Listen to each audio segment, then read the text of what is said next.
ನಾನು ಚೆನ್ನಾಗಿದ್ದೀನಿ, ನೀವು ಚೆನ್ನಾಗಿದ್ದೀರಾ ಅಂದ್ಕೊಳ್ತಾ. ಸೊ ಇವತ್ತಿನ ರೆಸಿಪಿ ಏನಪ್ಪ ಅಂತಂದರೆ ಉತ್ತರ ಕರ್ನಾಟಕ ಸ್ಪೆಷಲ್ ಕರಿಂಡಿ ಮಾಡ್ತಾಯಿದ್ದೀನಿ. ಅಫ್ಕೋರ್ಸ್ ಎಲ್ರಿಗೂ ಸ್ಪೈಸಿ ಚಟ್ನಿಗಳು ತುಂಬ ಇಷ್ಟ ಆಗುತ್ತೆ, ಖಾರವಾಗಿರೋ ಚಟ್ನಿಗಳು ರೊಟ್ಟಿ ಜೊತೆಗೆ, ಚಪಾತಿ ಜೊತೆಗೆ. ಸೊ ಬನ್ನಿ ಏನೇನು ಬೇಕು ಅಂತ ನೋಡ್ಕೊಂಡು ಬರೋಣ. ಉತ್ತರ ಕರ್ನಾಟಕದ ಸ್ಪೆಷಲ್ ಮೆಣಸಿನ್ಕಾಯಿ ಕರಂಡಿ ಮಾಡಲು ಬೇಕಾಗುವ ಸಾಮಗ್ರಿಗಳು: ಅರ್ಧ kg ಮೆಣಸಿನ್ಕಾಯಿ, 1 ಸ್ಪೂನ್ ಸಾಸಿವೆ, 1 ಸ್ಪೂನ್ ಜೀರಿಗೆ, 25 ಎಸಳು ಬೆಳ್ಳುಳ್ಳಿ, ಅರ್ಧ ಸ್ಪೂನ್ ಮೆಂತೆ, 1 ಸ್ಪೂನ್ ಕೊತ್ತಂಬರಿ ಕಾಳು, 1 ಸ್ಪೂನ್ ಅರಿಶಿನ, 1 ಇಂಚ್ ಶುಂಠಿ, ಕರಿಬೇವು, ಕೊತ್ತಂಬರಿ. ನಾನಿಲ್ಲಿ ಅರ್ಧ kg ಮೆಣಸಿನ್ಕಾಯಿನ ಅರ್ಧರ್ಧ ತುಂಡಾಗಿ ಕಟ್ ಮಾಡ್ಕೊಂಡು ಇಟ್ಕೊಂಡಿದ್ದೀನಿ. ಇದನ್ನು ಫೈನ್ ಪೇಸ್ಟಾಗಿ ಮಾಡ್ಕೋಬೇಕು. ಹಾಗೆಯೇ ಮಸಾಲೆಗೆ ಏನೇನು ಬೇಕು ಅಂತಂದ್ಬಿಟ್ಟು ಇಲ್ಲಿ ತೋರಿಸ್ತಾ ಇದ್ದೀನಿ ನೋಡಿ.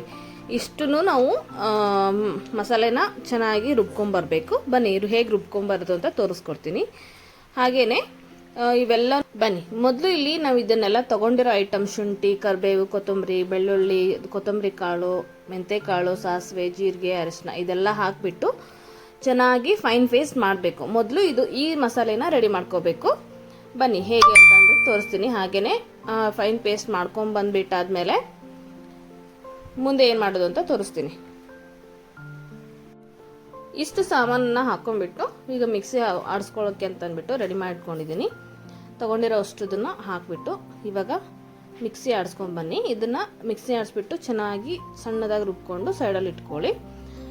ಅದ್ರ ನೆಕ್ಸ್ಟು ನೀವು ತೊಗೊಂಡಿರೋ ಮೆಣಸಿನ್ಕಾಯಿನ ಚೆನ್ನಾಗಿ ರುಬ್ಕೋಬೇಕು. ಚೆನ್ನಾಗಿ ಸಣ್ಣದಾಗಿ ರುಬ್ಬಿಟ್ಕೊಂಡು ಆಮೇಲೆ ಏನು ಮಾಡೋದು ಅಂತ ಹೇಳ್ಕೊಡ್ತೀನಿ. ಬನ್ನಿ ಈಗ ನಾನು ರುಬ್ಕೊಳ್ತಾ ಇದ್ದೀನಿ ಮಿಕ್ಸಿ ಹಾಕಿಬಿಟ್ಟು. ಹಾಗೆ ನಾನು ಮಾಡೋ ರೆಸಿಪಿಗಳು ನಿಮ್ಗೆ ಇಷ್ಟ ಆದರೆ ಲೈಕ್ ಮಾಡಿ, ಶೇರ್ ಮಾಡಿ, ಕಮೆಂಟ್ ಮಾಡಿ. ಹಾಗೆ ಪೂರ್ತಿ ವಿಡಿಯೋ ನೋಡಿಬಿಟ್ಟು ನಂಗೆ ಸಪೋರ್ಟ್ ಮಾಡಿ. ಹೊಸಬ್ರು ಯಾರಾದರೂ ನೋಡ್ತಾ ಇದ್ದರೆ ಸಬ್ಸ್ಕ್ರೈಬ್ ಮಾಡ್ಕೊಳ್ಳಿ, ನನ್ನ ಚಾನಲ್ಗೆ ಸಪೋರ್ಟ್ ಮಾಡಿ. ಹಾಗೆಯೇ ಪೂರ್ತಿ ವಿಡಿಯೋ ನೋಡಿ ಅಂತ ಹೇಳ್ತಾ ಇದ್ದೀನಿ. ಇವಾಗ ಬನ್ನಿ ಈಗ ಚೆನ್ನಾಗಿ ಫೈನ್ ಪೇಸ್ಟ್ ಮಾಡಿದ್ದೀನಿ. ಹೇಗೆ ಅಂತ ಅಂದ್ಬಿಟ್ಟು ನೋಡ್ತಿದ್ದೀರಲ್ಲ, ಈಗ ರೆಡಿ ಮಾಡ್ಕೊಳ್ತಾ ಇದ್ದೀನಿ. ನೆಕ್ಸ್ಟ್ ಏನು ಮಾಡೋಣ ಅಂತ ತೋರಿಸ್ತೀನಿ. ಹಾಗೆ ನೀವು ಈ ಚಟ್ನಿ ಮಾಡಬೇಕಾದ್ರೆ ಕೈಯಲ್ಲಿ ಮಾತ್ರ ಮಾಡಬೇಡಿ. ಆದಷ್ಟು ಸ್ಪೂನು ಅಥವಾ ಬೇರೆ ಏನಾದರೂ ದೊಡ್ಡ ಚಮಚಗಳಿದ್ದರೆ ಯೂಸ್ ಮಾಡ್ಕೊಳ್ಳಿ. ಕಟ್ಟಿಗೆ ಸ್ಪೂನ್ ಇದ್ದರೆ ಯೂಸ್ ಮಾಡ್ಕೊಳ್ಳಿ. ಯಾಕಂದರೆ ಖಾರದ್ದಲ್ವಾ, ಸೊ ಮಕ್ಕಳಿರೋ ಮನೇಲಿ ಇಟ್ಸ್ ಬೆಟರ್, ನೀವು ಸೇಫ್ಟಿ ಇರೋದು. ಇವಾಗ ನಾನು ಒಂದು ಪಾತ್ರೆಗೆ ಶಿಫ್ಟ್ ಮಾಡ್ಕೊಳ್ತಿದ್ದೀನಿ. ಪೂರ್ತಿನೂ ತೆಗೆದು ಹಾಕ್ಕೊಂಬಿಡಿ.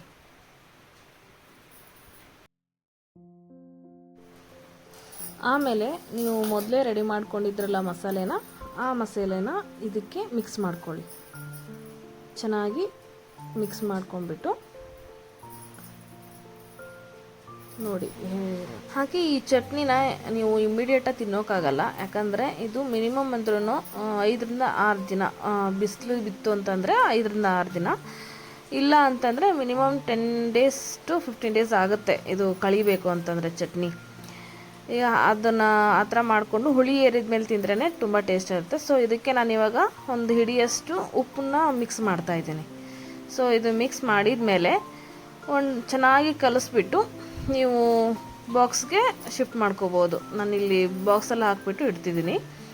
ನೆಕ್ಸ್ಟು ನೋಡಿ ಈ ಥರ ಇರುತ್ತೆ. ಫೈನ್ ಪೇಸ್ಟ್ ಆದಮೇಲೆ ಅದಕ್ಕೆ ಮಸಾಲೆ ಸೇರಿಸ್ಬಿಟ್ಟು ಆಮೇಲೆ ಉಪ್ಪು ಕೈ ಆಡಿಬಿಟ್ರೆ ಈ ಥರ ಇರುತ್ತೆ. ಇದು ಇಮಿಡಿಯೇಟ್ ತಿನ್ನೋ ಚಟ್ನಿ ಅಂದರೂ ಅಲ್ಲ, ಮಿನಿಮಮ್ ಆದ್ರೂ 10 to 15 days ಅದು ಕಳೀಲೇಬೇಕು ಬಿಸಿಲಲ್ಲಿ.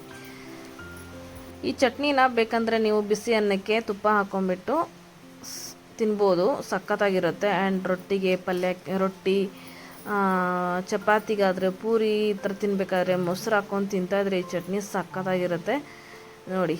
ಫೈನಲಿ ನಾನು ಇವಾಗ ಒಂದು ಬಾಕ್ಸಲ್ಲಿ ಹಾಕಿಬಿಟ್ಟು ಮುಚ್ಚಿ ಇಡ್ತಾಯಿದ್ದೀನಿ, ಬಿಸಿಲಲ್ಲಿ ಇಡ್ತಾಯಿದ್ದೀನಿ. ಸೊ ಇದ್ರದ್ದು ಫೈನಲ್ ರಿವ್ಯೂವ್ನ ನಾನು ನೆಕ್ಸ್ಟ್ ವೀಡಿಯೋದಲ್ಲಿ ಕೊಡ್ತೀನಿ.